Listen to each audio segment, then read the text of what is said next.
তাড়াতাড়ি আয় ভাই, এবার ঘরে আগুন লাগিয়ে দেবো বুঝলি। থামো ভাই, থামো থামো, আগে আমি বিড়িটা ধরে নিলি। লাগাবি না, চ থানায়। আমি আগুনকে দাসিনি, আমি আগুনকে দাসিনি। শুনো কি আগুনটা একটু দেন না, খাবো। চপ বিড়ি খাবি?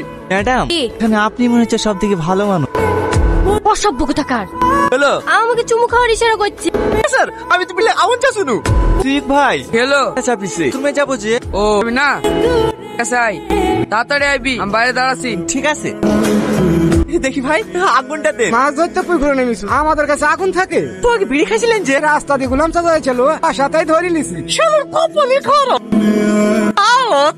এটা নিয়ে এখানে কি হচ্ছে? এই দাঁড়িয়ে আছি। মায়ের বাইরে কি চলে আসলাম, বিড়ি খাবি? কি ভাবছি? কিছু না। এই তুই যে সকালবেলা বললি বিড়ি খাওয়া ছেড়ে দিন। বিড়ি খাওয়া যায়, ও পাশে ছিল না, ভাবছি। এটা কষ্টের কান্না না রে ভাই, এটা সুখের কান্না। দে ভাই দে, আগুনটা দে। দাঁড়া দিয়েছে, দুটো কাঠে আছে, হয়তো হয়ে যাবে।